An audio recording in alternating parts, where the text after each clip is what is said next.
And all you have to do, subhanAllah, is compare how we look at Islamic knowledge compared to, I don't know, medicine.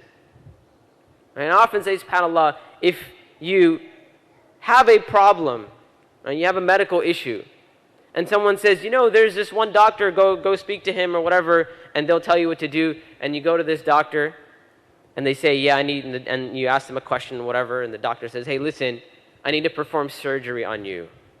And you're like, okay, cool, can you tell me, like, what your qualifications are? And he goes, yeah, you know, I read a couple books, I watched a couple tutorials on YouTube, right? I've been through them a few times, and like, you know, I've seen how surgery is done.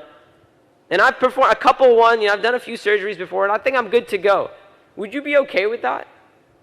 This dude just like opening you up and, you know, just like checking out your organs and stuff or whatever?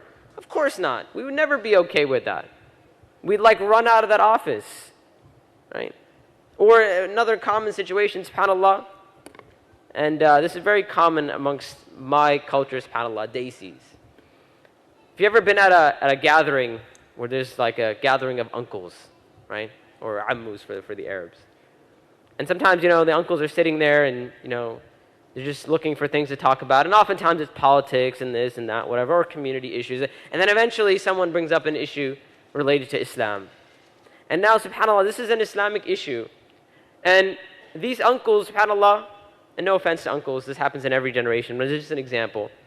You may have a doctor sitting there, you may have a lawyer, an architect, or businessman, and so on and so forth, but you don't have a scholar sitting there. You don't have someone who's qualified. And an Islamic issue comes up, right? And every single person has an opinion here. Every single person, right?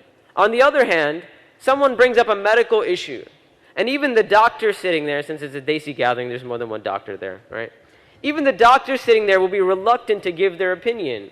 Why? Because they just don't want that responsibility. Right? They're like, if I give the wrong advice, you know, I don't know, maybe I might get sued or something. Right? Like they just like, I don't want that responsibility. But when it comes to an Islamic issue, every person sitting there is like, hold on one second, I have a fatwa for you right here in my pocket. Right? And a lot of times it's not even like something that they've researched or something that they've talked to someone about, whatever. It's like, oh, I heard. Or I grew up hearing this. And subhanAllah, it is amazing how people speak about Islamic issues with such conviction. When even our scholars, subhanAllah, should be careful. Even the students of knowledge who are qualified in these matters, they should be careful when it comes to speaking about Islamic issues.